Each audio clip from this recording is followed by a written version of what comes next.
Buenos días a todas y todos, bienvenidos y bienvenidas a nuestro segundo encuentro del seminario Manejo de la Información Clínico Gerencial y Desarrollo de Indicadores en Gestión, en el marco de la especialización en Gestión y Dirección de Instituciones de Salud de la Universidad Nacional del Comahue, seminario en el que compartimos el espacio docente con Ignacio Beltri, que nos dio la bienvenida en nuestro primer encuentro, y quien les habla, Carla Pérez Fernández, que los voy a acompañar a transitar los saberes a compartir en el día de hoy.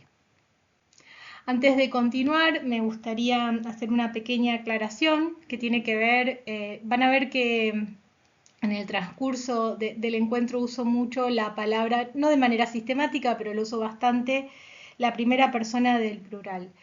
Y me gustaría compartirles por qué, porque estoy convencida que todo saber, que todo conocimiento, que cuando hablamos nunca estamos hablando individualmente, ¿no? Que condensamos en nuestras palabras las lecturas que hemos tenido, los autores que hemos transitado, los espacios de aprendizaje y discusión que hemos tenido con compañeros y compañeras de trabajo, de estudio, con docentes. Y me parece que usar la primera persona del plural, usar un nosotros, hace justicia, ¿sí?, al carácter colectivo que tiene todo saber y todo conocimiento. Bien, el tema que nos ocupa en este segundo encuentro es la información en la gestión sanitaria, y antes de adentrarnos en el mismo, les proponemos repasar cuáles son los objetivos que nos hemos propuesto. Vamos en el transcurso del día de hoy a intentar reconocer la importancia de la información como un insumo estratégico para la toma de decisiones en salud. También vamos a explorar un poco qué son los sistemas de información sanitaria y discutir el rol de la vigilancia en salud pública. Vamos también a adentrarnos un poco en el modelo IQ, que es el que nos permite lograr el tránsito del dato al conocimiento y la sabiduría y entender cuál es su importancia en el campo de la salud. Y finalmente vamos a explorar algunas nociones básicas de inteligencia de negocios y minería de datos. Bien, para comenzar nos gustaría proponerles partir de una idea sencilla. Es que básicamente toda nuestra cotidianeidad está atravesada por la información. Desde que nos levantamos, nuestros sentidos están de manera constante enviándonos y captando datos del ambiente, ¿sí? Y nosotros estamos de manera constante también interpretando esos datos. Pensemos, por ejemplo, si abrimos la ventana y sentimos frío, tomaremos la decisión de salir con un abrigo a la calle. Si vemos que está lloviendo, vamos a buscar un paraguas. Si alguien nos avisara que hay un paro de transporte, definiríamos cómo reorganizar el día, si voy a ir en auto, con una compañera, si me voy a quedar a hacer home office si tuviera la posibilidad. Fíjense que en cada una de estas situaciones hay un patrón, ¿sí? Y el patrón es, recibimos datos, los interpretamos, ¿sí? Y los transformamos en acción. En el campo de la salud, más específicamente dentro de la práctica clínica, hacemos algo semejante con la semiología, ¿no? La semiología es ese arte de recolectar datos a partir de los signos y síntomas que tiene la persona que tenemos enfrente. Interpretamos esos signos y síntomas y tratamos de arribar un diagnóstico. Entonces, cuando una profesional o un profesional escucha una tos, toma la temperatura o toma la tensión arterial, está en la base el mismo razonamiento. A partir de datos aislados, construimos un conocimiento que nos permite tomar decisiones terapéuticas. Llamamos la atención sobre estos procesos porque en la gestión sanitaria la lógica es bastante semejante. Necesitamos sistemas de información para organizar, interpretar y decidir. Y si no lo hacemos, corremos el riesgo de movernos a ciega, tomando decisiones basadas en intuiciones o en relaciones de confianza en lugar de en evidencia. Y con esto no estamos desestimando, ¿no?, otras fuentes de saber o información como pueden ser los informantes claves o los expertos en alguna temática. Fíjense que en la tarea que les propusimos en el foro el día miércoles la invitación es a registrar todo, lo que viene en una planilla o en un sistema y la conversación que ocurrió en el pasillo porque me provee información. Entonces, no es que lo desestimamos, lo que estamos proponiendo es que es muy importante y planteando la necesidad de integrar esos puntos de vista con sistemas de información articulados y robustos, ¿sí? Actualmente vivimos, ¿sí?, en la llamada la era de los datos. Fíjense, cada consulta médica, cada encuentro de un profesional con una persona, cada estudio, cada receta, cada movimiento administrativo en el sistema genera registros. Pensemos y recordemos la imagen que nos traía Ignacio la semana pasada con esa suerte de red neuronal con múltiples interconexiones en la que aparecían todos los diferentes subcampos adentro de la gestión en salud. Sin lugar a dudas, es la era de los datos. Nunca antes tuvimos tanto volumen de datos disponibles.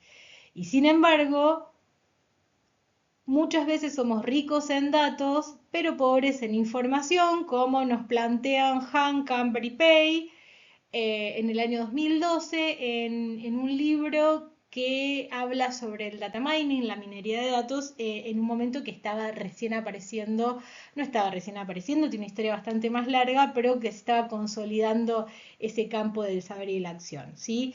Así que tenemos muchos datos, acumulamos datos, pero no siempre logramos transformar esos datos en insumos útiles y estratégicos para la acción. Bien, para comprender por qué la información constituye un insumo estratégico en salud, nos parece oportuno, ¿sí?, pasar primero por la pregunta que ya la venimos trabajando, que es ¿qué significa gestionar en salud? La mirada que les vamos a proponer hoy viene desde la salud colectiva y difiere un poco, ¿sí?, con lo que estuvo trabajando Ignacio en el encuentro anterior, pero de ningún modo contradice ese enfoque, más bien lo complementa. Desde esta perspectiva aparecen autores vinculados a gestión en salud como Mario Testa, Carlos Matus y Mario Rovere. Sí, se los comento por si alguna o alguno esté interesado, puede buscar algo de ellos. Algo de ellos también vamos a remitir dentro de la bibliografía. Bien, a veces confundimos gestión con administración, pero son actividades que tienen espectros totalmente diferentes. Mario Testa advierte que la gestión en salud no puede reducirse a funciones técnicas de administración, sino que implica decisiones políticas sobre qué problemas priorizar y cómo enfrentarlos colectivamente. Entonces, de esta manera podemos distinguir que administrar hace alusión a una dimensión más rutinaria y operativa que está vinculada con organizar lo que existe, organizar lo que tenemos, ejecutar procedimientos, asignar recursos y presupuestos según protocolos establecidos, y gestionar es trabajar con problemas, ¿sí? Identificar y trabajar con problemas es identificar brechas entre la situación actual y la deseada, y eso es lo que nos va posibilitando construir de manera colectiva cuáles son las prioridades, en este caso sanitarias, ¿sí? Un problema es eso, nos marca la distancia entre la situación que tenemos y aquella que deseamos. En este punto nos gustaría compartir una de las dificultades más grandes que tenemos en gestión es que nos cuesta mucho problematizar asertivamente y que no le otorgamos la suficiente importancia a ese proceso. La mayoría de las veces enunciamos y gestionar es trabajar con problemas y no esperemos que eso en algún momento termine, ¿eh? Resolvimos, acomodamos algo y estamos ya pensando en resolver, acomodar otra cosa y así sucesivamente. Ahora, la mayoría de las veces enunciamos los problemas en términos de alguna de sus posibles soluciones y ese es uno de los obstáculos más importantes que nos encontramos. Voy a buscar algún ejemplo que nos permita comprender un poco esto de manera más cabal. Me parece muy importante detenernos un momento en este punto. Por ejemplo, un hospital, complejidad 3, el Hospital del Chocó. Necesitamos un técnico radiólogo más tiempo. Respuesta, no, porque el hospital es un nivel 3 y la población a cargo es tal, entonces no. Bueno, pero eso es cierto, pero nosotros tenemos a cargo el corredor turístico de la 237, donde ocurren múltiples incidentes viales y ahí aparece algo. Entonces, el problema es que necesitamos un técnico radiólogo. Aparece así, formulado. Y en realidad, cuando uno se pone a explorar un poco, lo que encuentra es que el problema es que hay muchos incidentes viales y lesiones por causas externas vinculados al tránsito de objetos y personas, sobre todo en periodos de vacaciones, tanto estivales como invernales. Eso significa definir un poco mejor el problema, porque a lo mejor lo que aparece, bueno, veamos a dónde ocurren estos incidentes. ¿Se distribuyen de manera uniforme y homogénea a lo largo de todo el corredor vial? ¿O están en algún lugar donde la visibilidad es escasa, donde no hay o podría haber un reductor de velocidad? ¿Qué hay de si ponemos algún tipo de radar para controlar la velocidad? Hay amigos que se estarían enojando mucho con esto de los reductores de velocidad, pero de esta forma, ¿sí? Ya el problema no es necesito un cupo de guardia para un técnico radiólogo, que puede ser necesario. Con esto no estamos diciendo que no. Estamos tratando de pensar de qué manera se puede enunciar mejor un problema. Porque si yo hubiera intentado gestionar ese cupo de guardia para el técnico radiólogo y no lo conseguí, ¿no? No lo conseguí, no tengo un no rotundo. Si yo enuncié el problema en términos de necesito un técnico radiólogo, me quedé sin solución posible. En cambio, ¿no? Si yo pude enunciarlo como en la ruta 237, sobre todo en los periodos de mayor circulación, vinculado a los recesos de invierno y de verano, hay muchos incidentes viales, además de intentar gestionar la guardia para nuestro técnico radiólogo, me voy a sentar con otra cartera, con otro ministerio, a discutir el estado de las rutas, vamos a trabajar con las asociaciones civiles de las diferentes localidades en la prevención de accidentes. Podríamos trabajar en este momento como complejo, ¿no? Pero con vialidad nacional para ver qué tipo de controles, qué tipo de recomendaciones, cómo podemos trabajar esto, que las personas que pasan por estos lugares que por ahí no están acostumbrados a los caminos con curvas y contracurvas, ¿qué podríamos trabajar con eso? Fíjense cómo si uno enuncia el problema de una forma o de otra, el espectro de soluciones que aparece, el espectro de cosas que podemos hacer es radicalmente distinto. Entonces, sé que toma un poquito de tiempo, pero a eso nos referimos como cuando decimos tenemos que problematizar mejor, tenemos que ser capaces de enunciar mejor nuestros problemas, los problemas con los que trabajamos, tenemos que tratar por todos los modos de no enunciar problemas como una de sus posibles soluciones, ¿no? Y antes de continuar, sí, me gustaría referirme mínimamente a lo político en salud, porque lo hemos dicho algunas veces y lo vamos a decir algunas veces más, no estamos hablando de lo político en términos partidarios.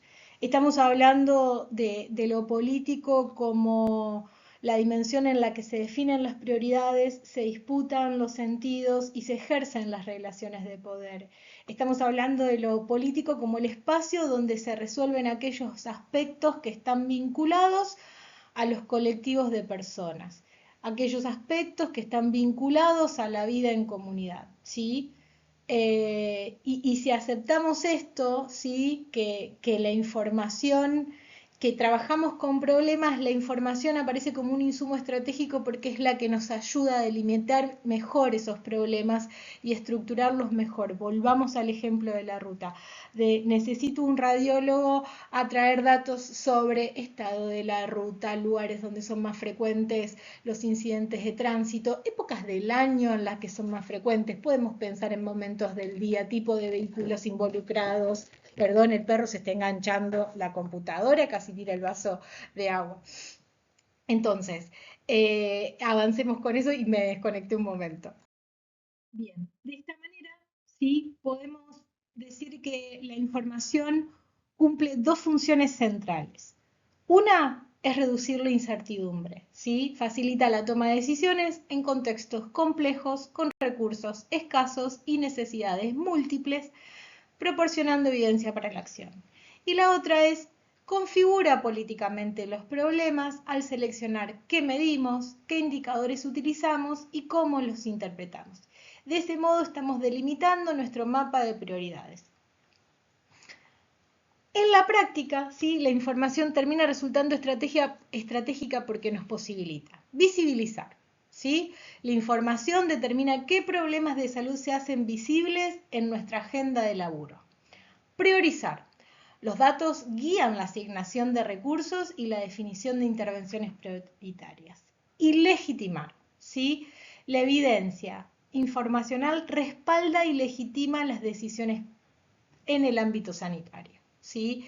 Y eso lo van a ver, no significa que todo el mundo se va a quedar contento, ¿no? Pero si tengo dos equipos pidiéndome alguna cuestión y hoy por hoy tengo el recurso para resolver uno o lo otro, la información nos va a ayudar a definir dónde estaría mejor, qué estaríamos cubriendo más, a qué le estaríamos dando solución, qué vamos a hacer primero y qué después, ¿sí? Y el equipo al que no le toque recibir ese recurso en este momento no va a estar contento claramente por mucha información que le brindemos, pero sí le estamos brindando un suelo en común para poder comprender por qué estamos tomando esa decisión. Así que ahora lo que vamos a hacer es tratar de comprender un poco más cómo esa información es importante en la toma de decisiones. Los procesos de gestión, y esto ya lo adelantaba Ignacio en nuestro primer encuentro, ocurren en distintos niveles y tenemos macro, meso y microgestión. La información en cada uno de estos niveles sí nos va proporcionando cuestiones distintas. Entonces, a nivel macro, orienta las políticas públicas, nos ayuda a definir prioridades nacionales o provinciales, a asignar presupuestos y a planificar programas de gran escala. En un nivel meso va guiando las decisiones en diferentes ámbitos como pueden ser una institución de salud, las regiones sanitarias o redes temáticas de atención. Y en un nivel micro, sí, es el de la práctica clínica cotidiana, el de nuestro trabajo cotidiano, que a veces no lo tenemos claro y no lo tenemos presente, pero estamos usando la información, está acompañando nuestra toma de decisiones desde qué medicamento puedo indicar ante esta situación hasta cómo gestionar un turno en un centro de salud, ¿sí? En todos estos lugares, más allá de la escala, hay algo que se repite. Los recursos son finitos, las necesidades son múltiples. Entonces, la pregunta central es, la pregunta cuatripartita. ¿Cómo decidimos qué hacer, dónde invertir, a quién priorizar y qué problemas atender primero? Y la información es el insumo que nos va a poder permitir fundamentar esas decisiones y que no queden sujetas solamente a disputas y relaciones de poder. El Ministerio de Salud de la Nación dice que un sistema de información tiene como principal objetivo apoyar el proceso de gestión suministrando información adecuada y oportuna para reducir la incertidumbre, ¿sí? Y esto es importante destacarlo, que en salud no vamos a poder eliminar la incertidumbre, siempre vamos a tener cierto margen de imprevisibilidad, pero contar con buenos sistemas de información mejora nuestras bases para decidir. Ahora bien, ¿qué información necesitamos para gestionar?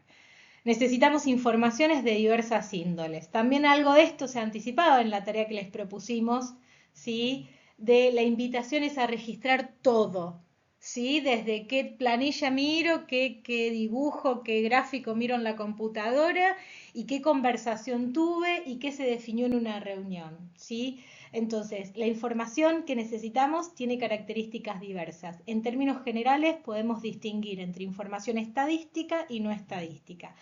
La información estadística, a su vez, podemos organizarla en tres dimensiones centrales. Entonces tenemos la dimensión demográfica y socioeconómica, ¿sí? Que es la que nos permite conocer las características de nuestra población, cuántas personas viven en una región, cómo se distribuyen por edad y sexo, qué situaciones de vida tiene y cuáles son las condiciones sociales que influyen en su salud. Una segunda dimensión que es la de los problemas de salud, ¿sí? Esto vamos a verlo un poco cuando tengamos la ocasión de charlar en relación al Plan Provincial de Salud 2024-2027, porque es un plan de salud que está basado básicamente en esta dimensión, que incluye los datos sobre la magnitud, distribución y tendencias de los problemas de salud. ¿Qué enfermedades son las más frecuentes? ¿Cuáles causan más muertes? ¿Qué grupos poblacionales están más afectados? Y cómo van cambiando esos patrones a lo largo del tiempo. Y finalmente, y no menos importante, tenemos la dimensión de la disponibilidad y la utilización de recursos, ¿no? Que es la información, dice, ¿qué tenemos para dar respuestas a esa población que tiene esos problemas?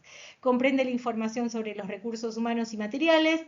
Prefiero hablar de trabajadoras y trabajadores de salud. Es una forma rápida de decir recursos. La organización de la red asistencial, la capacidad instalada, el uso efectivo de los servicios, y acá aparecen consultas, egresos, derivaciones, coberturas. Pero además tenemos la información que es no estadística, ¿sí? Abarca ámbitos que son igualmente relevantes, como la legislación, las políticas, programas y proyectos, la organización y el funcionamiento del sector salud, las áreas de ciencia, tecnología y documentación, ¿sí? Y finalmente tenemos el contexto. Estas tres dimensiones, ¿sí?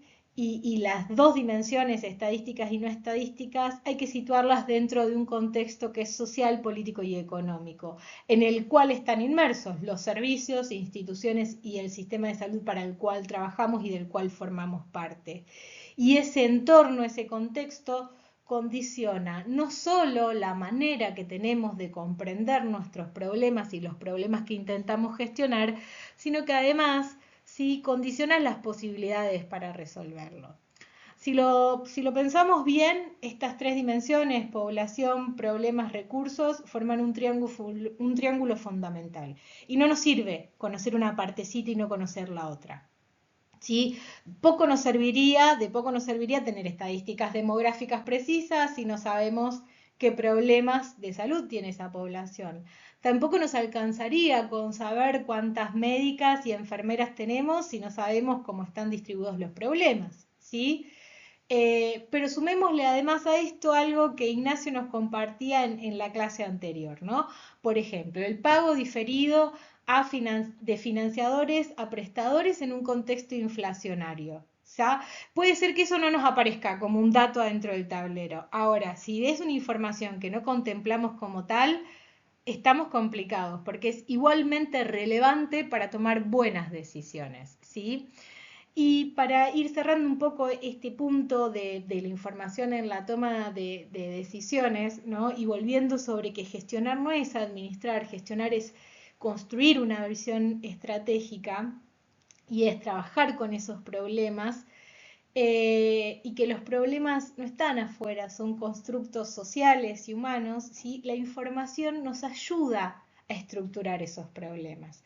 Volvamos a recordar el problema del técnico radiólogo, los incidentes viales, fíjense, cantidad de internaciones por lesiones por causas externas, procedencias de esas personas, épocas del año, lugar de la ruta, épocas del día, elementos de seguridad involucrado, de seguridad dentro de los vehículos, de seguridad vial, tipos de vehículos, ¿sí? La información nos ayuda a estructurar los problemas y de esta forma los podemos gestionar, ¿sí?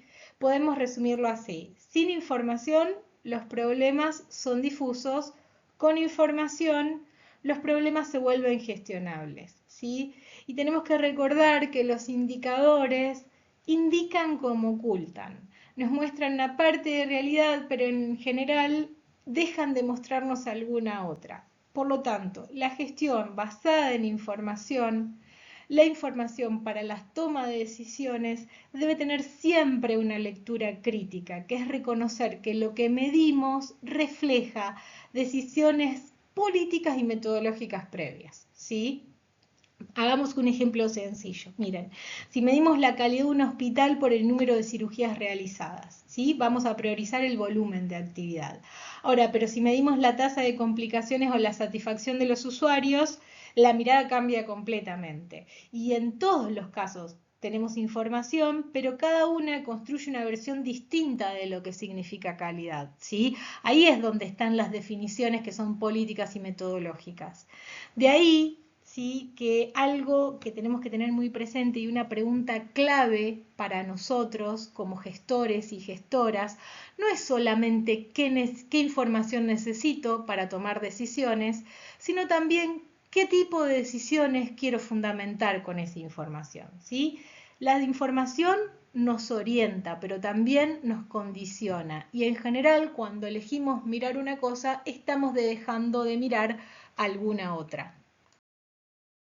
Bien, para continuar, vamos a detenernos en algo que es muy clave y que es uno de los temas centrales de nuestro encuentro de hoy, que es cómo se organizan los sistemas de información en salud.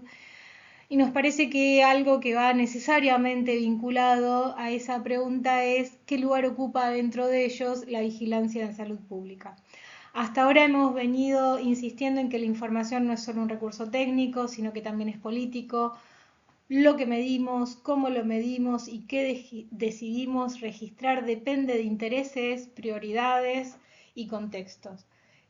Y pues bien, los sistemas de información en salud son precisamente el entramado donde esas decisiones se materializan. Bases de datos, registros clínicos, plataformas informáticas, normas de reporte, pero también actores, instituciones y procesos. Un SIS puede definirse, o sea, un sistema de información en salud puede definirse como la infraestructura humana, tecnológica y organizativa destinada a recolectar, almacenar, procesar y comunicar datos de salud para transformarlos en información útil para la toma de decisiones, ¿sí? Y en este punto, ¿no?, algo muy importante es que los SIS en general reflejan al sistema de salud al que pertenecen. Si un sistema sanitario está fragmentado, el sistema de información también lo estará. Si un sistema de salud es inequitativo, es muy probable que la información disponible también lo sea. Y en ese sentido, el SIS no es un objeto neutro, sino que es un espejo que nos devuelve de manera más o menos fiel cómo está organizado el sistema de salud o la institución en la cual está operando.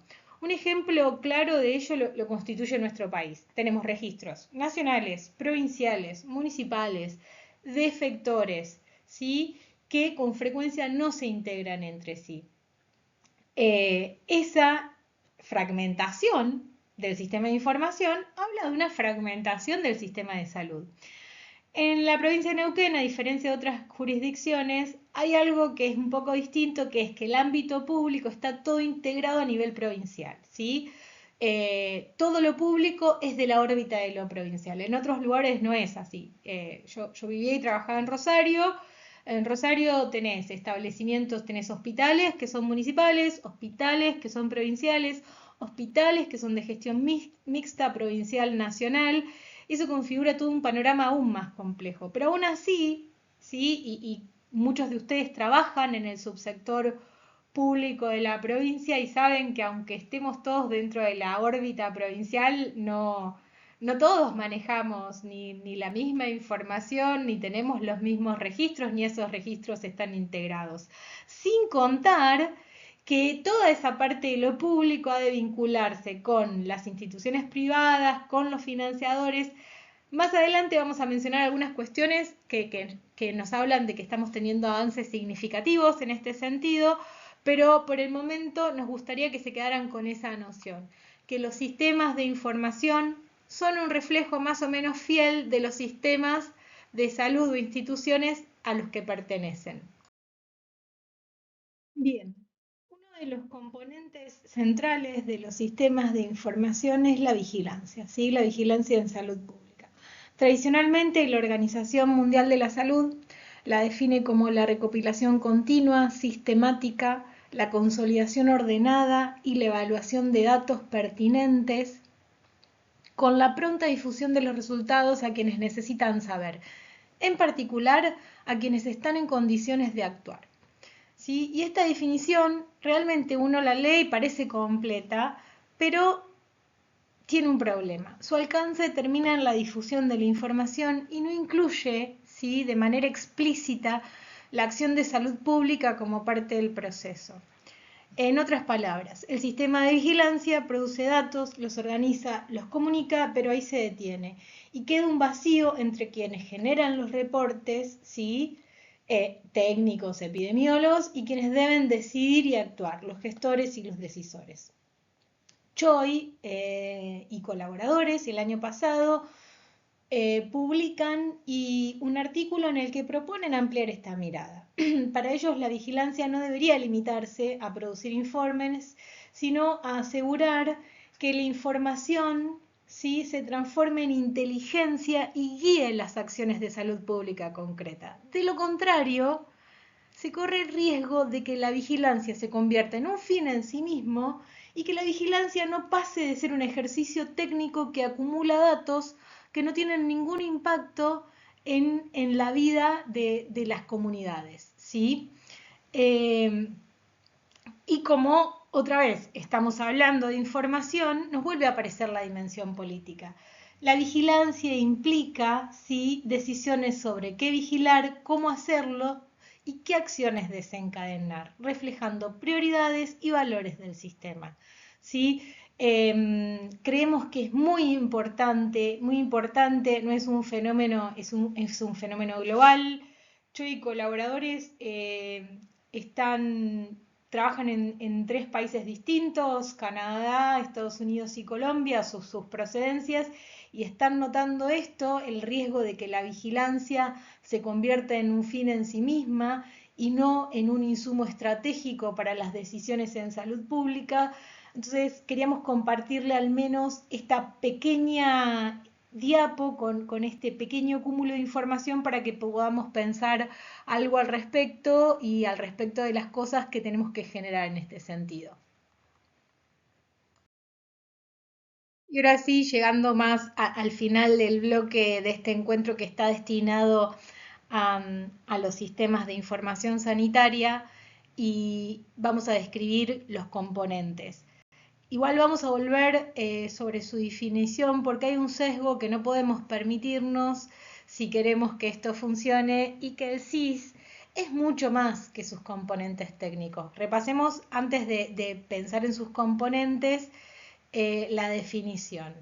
Infraestructura humana, tecnológica y organizativa destinada a recolectar, almacenar, procesar y comunicar datos de salud para transformarlos en información útil en la toma de decisiones, ¿sí? Hoy por hoy un SIS tiene varios niveles de desarrollos y cada uno de ellos debe ser pensado en esos términos de infraestructura humana, tecnológica y organizativa. Tenemos entonces los sistemas administrativos, ¿sí? Registran recursos humanos, insumos, farmacias, turnos, contabilidad, facturación. Tenemos sistemas clínicos departamentales como laboratorio, imágenes, anatomía patológica. Tenemos la historia única digital de salud, que es el registro longitudinal de la persona que articula información clínica y administrativa para garantizar continuidad y calidad de cuidado. La interoperabilidad, ¿sí?, que es la capacidad de intercambio fluido de información entre sistemas heterogéneos. Yo sé y estoy casi segura que en la medida que voy nombrando esto, se les van apareciendo estas partes del sistema y las situaciones y las dificultades de comunicar un sistema y otro. La interoperabilidad es algo crucial. Y tenemos los padrones maestros fundamentales, que son de beneficiarios, prestadores y establecimientos, ¿sí?, que hacen alusión al registro único de personas con sus derechos y coberturas, al catálogo de profesionales y servicios habilitados y al inventario de instituciones y su capacidad resolutiva, ¿sí? La interoperabilidad y los padrones maestros son particularmente importantes. Pensemos que un paciente se atiende en una clínica y después en un hospital. Si los sistemas no están conectados, no son capaces de comunicarse entre sí, ese paciente puede aparecer directamente como 2 personas distintas. Y eso genera errores clínicos, desperdicio de recursos y sobre todo riesgo para la seguridad de la persona, ¿sí? Tenemos algunos ejemplos de cómo vamos buscando integrar e interoperar los diferentes sistemas que son heterogéneos entre sí. A nivel nacional tenemos SISA, que es el Sistema Integrado de Información Sanitaria Argentina, centraliza los padrones de personas, establecimientos y profesionales de todo el país. También recopila información vinculada a enfermedades de notificación obligatoria, vacunación y otros eventos relevantes para la salud pública. En Neuquén tenemos el portal Mi Salud, ¿sí? Constituye un hito dentro de una larga trayectoria en la integración de datos, reúne información de establecimientos públicos y privados y además permite a la ciudadanía acceder a turnos, trámites y a su propia información clínica. Esto es realmente novedoso y hablamos de hito porque se necesitó un largo trayecto de construcción previa para dar soporte a que efectivamente hoy pueda estar ocurriendo eso. Y por otro lado, como para mencionarles, hoy por hoy tenemos la matriculación profesional, está segmentada según las distintas profesiones, algo depende del ministerio, mientras que otras son responsabilidad de colegios o consejos profesionales. Y por otro lado tenemos la habilitación y fiscalización de establecimientos de salud, que es potestad de los ministerios provinciales. Ahora, fíjense todas las patitas que necesitamos combinar para poder pensar en un sistema de información sanitaria como algo realmente integrado. Y una cosa antes de cerrar este capítulo, ¿sí? Que tiene que ver con el control, que es muy importante. ¿Sí? Pensemos que la información es sumamente sensible, que es propiedad de las personas y que los sistemas de control para los sistemas de información en salud no han de pensarse, perdón, están los perros, como cuestiones separadas, sino como sistemas, como pautas o puntos de control dentro del mismo sistema. No pensarlo como algo ajeno que viene y controla desde afuera, sino como instancias de control que garanticen calidad y permitan la auditoría para saber que los datos son confiables y útiles. Entonces, para sintetizar un poquito en relación a este bloque destinado a los sistemas de información sanitaria, traemos tres nociones. Recordemos que los sistemas de información son un reflejo de los sistemas de salud a los que pertenecen y si estos son fragmentados, la información también va a serlo. La vigilancia debe evolucionar, no basta con recolectar y difundir datos, es necesario generar inteligencia para que guíe nuestras acciones. Y finalmente, los padrones de beneficiarios, prestadores y establecimientos son esenciales para garantizar la interoperabilidad y también son un espacio de disputa en relación al control de la información en salud. Bien. Hasta acá hemos venido hablando de qué es la información y cómo los sistemas de información en salud la organizan y la hacen circular, pero ahora nos gustaría hacer un alto y que pensáramos juntos qué hacemos con todo eso que registramos, guardamos y procesamos. ¿Qué hacemos con esto que mencionábamos al principio de que somos ricos en datos pero pobres en información? Tomemos, por ejemplo, un laboratorio puede producir cientos de resultados diarios. Un hospital registra miles de consultas en un mes. Un ministerio recibe permanentemente planillas, notificaciones, reportes. Ahora, si todo eso queda en ese nivel, todo lo que tenemos son datos aislados, sueltos, fragmentados, sin interpretación. Y los datos por sí solos no nos permiten actuar, no nos permiten actuar informadamente.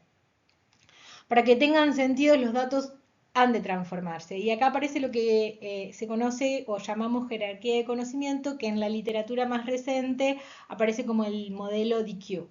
El modelo DQ es el que nos muestra la transición del dato a la sabiduría pasando por distintas etapas o escalones que son data, los datos, information, información, knowledge, que es el conocimiento, intelligence, inteligencia, wisdom, sabiduría. ¿Sí?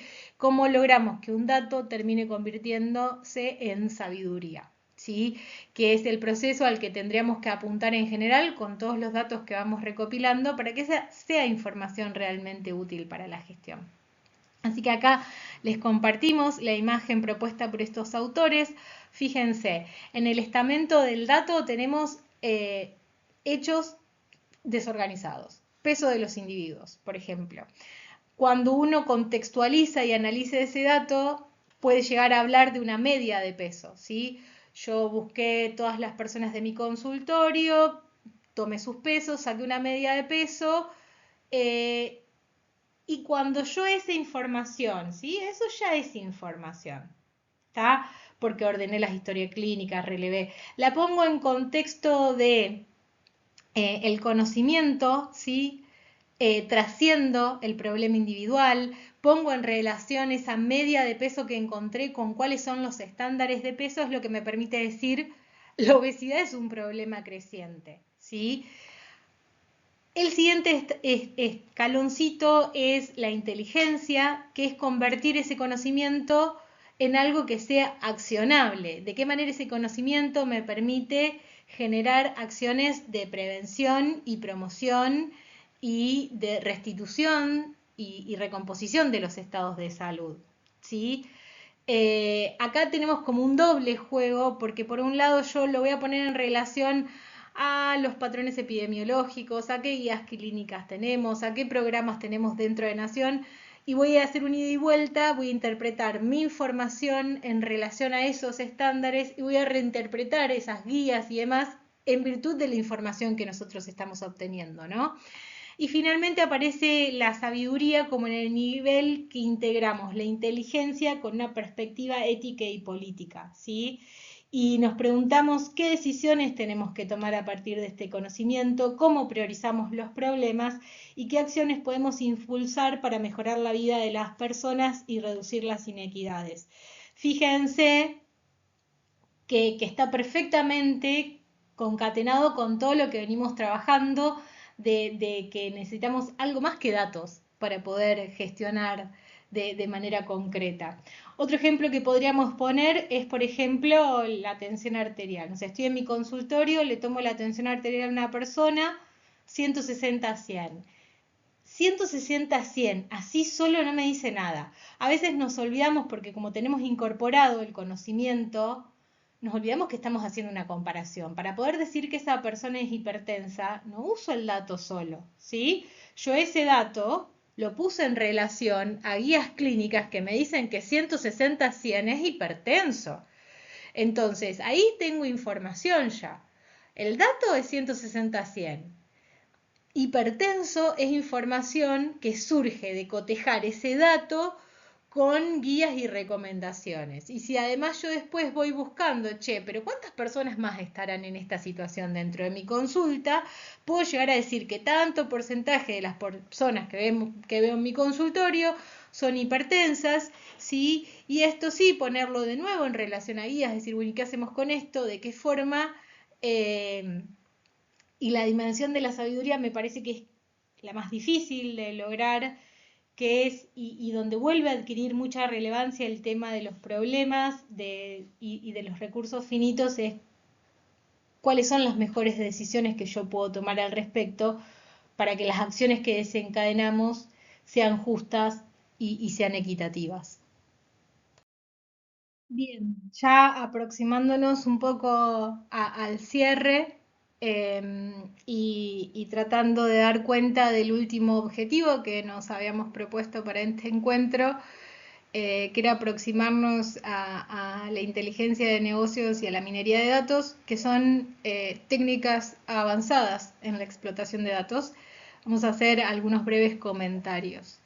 Me gusta la imagen, me parece muy gráfica, que es de bases de datos, los tamborcitos en general es la forma en que se grafican las bases de datos y cómo pico y pala estamos sacando conocimiento de esas bases de datos. De eso más o menos se trata el data mining, ¿no? De encontrar, de descubrir, ¿sí? Usando ciertos métodos analíticos, patrones, relaciones y conocimientos a partir de grandes volúmenes de datos, ¿sí?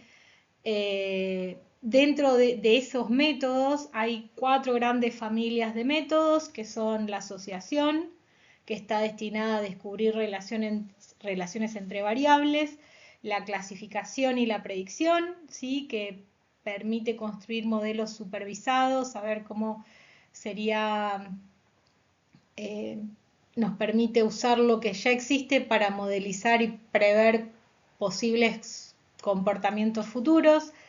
El clustering o agrupamiento, que es encontrar patrones y comunidades de cuestiones. Dentro de un gran grupo de individuos, encontrar un grupo de individuos, y cuando digo individuos digo especies, a lo mejor no son personas en sí, que comparten ciertas características y que no parece algo que salte a la vista simplemente.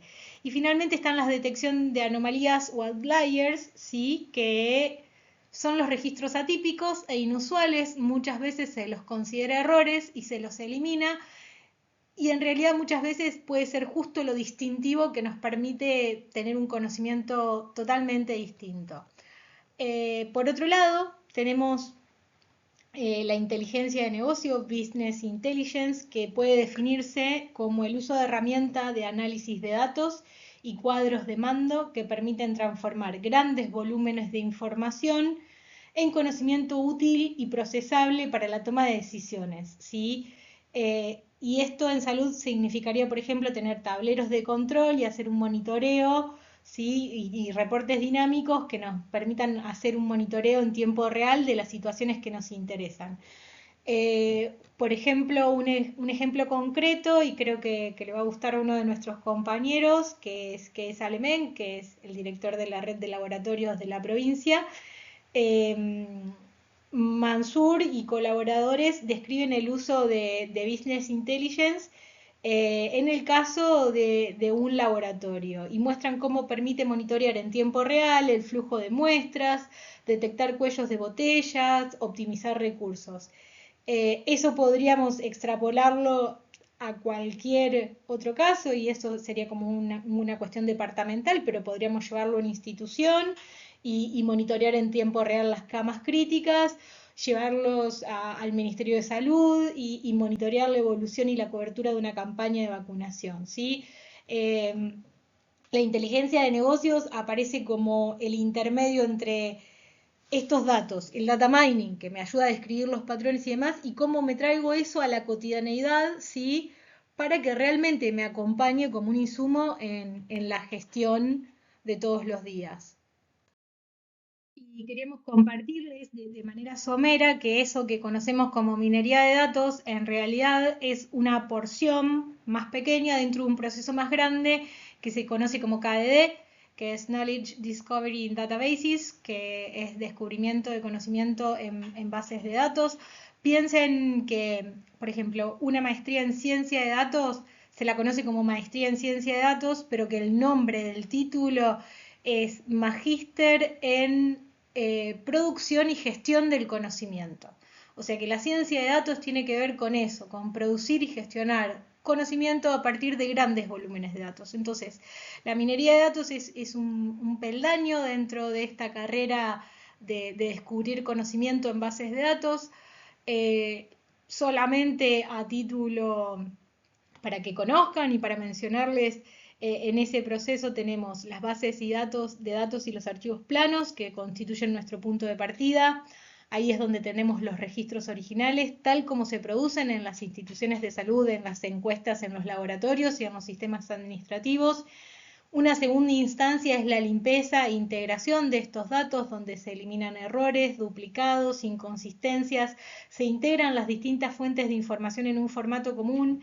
Esto es, volvamos y retomemos la idea de los patrones, los master, el MPI, que es Master Patient Index, ¿sí? Estos patrones maestros donde es lo que a mí me va a permitir, es el denominador común que hace que yo diga que esta persona Carla que se atendió en la clínica Pasteur es la misma persona Carla que se atendió el viernes en la guardia del Hospital Castro de Rendón, ¿no? Después pasamos por un proceso de selección y transformación donde se eligen qué qué variables son relevantes, ¿no? Acá hay un punto que genera controversia y tiene que ver con estos outliers o valores anómalos, ¿sí? que mencionábamos antes. Hay quienes lo sacan, hay quienes dejan bases sumamente puras, bien depuradas, con variables que ya consideran relevantes, y hay quienes dejan todo, porque dicen que precisamente uno va a hacer minería de datos y a lo mejor encuentro un patrón, no sé, vinculado a los DNI que no se me ocurrió inicialmente. El DNI. El DNI es un ejercicio que hacemos habitualmente en ciencia de datos cuando estamos limpiando datos y seleccionando variables. El DNI lo quiero como un campo identificador. Lo cierto es que ese campo identificador, que yo digo que esta persona es esta y no la duplico, el DNI tiene una temporalidad, ¿sí? Y a lo mejor puede haber ciertos grupos de DNIs que presentan ciertas características y tiene que ver con la cohorte de nacimiento, con el año de nacimiento. Entonces yo decía, bueno, una vez que saqué los duplicados, elimino los DNI como variable y no los dejo. Entonces ahí hay diferentes corrientes y diferentes enfoques sobre la selección y transformación de la información. Después pasamos a un punto que tal vez hayan escuchado mencionar, que son los data warehouse, ¿sí? Los almacenes de datos, donde estos datos limpios, transformados, se almacenan en un repositorio que permite analizarlos de manera unificada y con perspectiva histórica. Después aparece el capítulo de la minería de datos con los métodos que mencionábamos, destinados a encontrar estos patrones que están ocultos o que no son fácilmente identificables, ¿sí? Finalmente tenemos dos pasos más que son la evaluación y presentación, de qué manera estos patrones se validan, se interpretan y se presentan de una manera comprensible mediante gráficos, tableros y reportes, y acá podemos hacer el link con Business Intelligence. Y finalmente, sí, el conocimiento, que es el resultado final del proceso, y este conocimiento debe ser relevante, novedoso y aplicable a la toma de decisiones. Creo que es fantástica, me gusta mucho la imagen y es eso, del bruto de datos, de esa masa de datos en bruto, es poder extraer las pepitas de oro que son el conocimiento, ¿no? Bien, hemos llegado entonces al cierre de nuestro encuentro. A lo largo del recorrido, recapitulando un poco, pudimos ver que la información es el motor de la gestión sanitaria, que sin información no hay capacidad de orientar recursos, de planificar ni de evaluar. Sin embargo, hemos insistido también en que la información no es un insumo neutro, sino que es una construcción social y política. Lo que medimos, cómo lo medimos y qué decidimos mostrar o invisibilizar refleja proyectos en disputa, intereses y prioridades. Vimos también de qué manera los sistemas de información en salud no solo recursos técnicos e informáticos, sino que hacen alusión a las redes de actores, instituciones y reglas que comunican entre sí esos recursos, ¿sí? Y que su fortaleza depende mucho de la capacidad técnica de interoperar los distintos sistemas entre sí y de la consistencia y la calidad de estos padrones maestros, tanto de usuarios como de profesionales y prestadores. También nos introdujimos un poco en el modelo de Q, ¿sí? Que nos sirvió para comprender que no nos alcanza con acumular datos, sino que debemos transformarlos en información organizada, en conocimiento contextualizado, en una inteligencia accionable, ¿sí? Que finalmente con sabiduría nos permita orientar con criterio ético la utilización de los recursos. Este tránsito es fundamental si queremos que la información deje de ser un cúmulo de registros y se convierta en una verdadera herramienta para la gestión, para tomar decisiones justas y efectivas. Ese tránsito también es fundamental para reformular los sistemas de vigilancia actuales, para que la vigilancia deje de ser un fin en sí mismo y sea un escalón más dentro de esa carrera en la toma de decisiones justas y efectivas. Y finalmente hablamos un poco de estos métodos más avanzados de inteligencia de negocios y minería de datos como estrategias posibles y disponibles actualmente para explotar grandes volúmenes de datos y analizar y generar patrones y producir información, ¿sí? 3 puntos como para recordar. Entonces, la información sanitaria es estratégica, pero no es neutra. Los sistemas de información sanitaria son técnicos y son políticos, y nuestro desafío, sí, que por eso es una serie de cierre, una especie de cierre y apertura, es el desafío que se nos abre ahora, teniendo un poco más de conocimiento disponible en esta materia, es transformar el cúmulo de registros en información estratégica que constituya una verdadera herramienta para la toma de decisiones, ¿sí? Este es lo que se abre a partir de este encuentro, es lo que queremos proponerles que puedan abrir y trabajar a partir de este encuentro. Y nos vemos en el próximo trabajando ya más sobre indicadores, que también son una instancia intermedia en la información, son medidas de resumen de datos que están incluidas en ese caminito de los datos al conocimiento y a la sabiduría. Espero que les haya sido útil, y compartimos también luego el PDF y la bibliografía que hemos utilizado para constituir el corpus de este encuentro.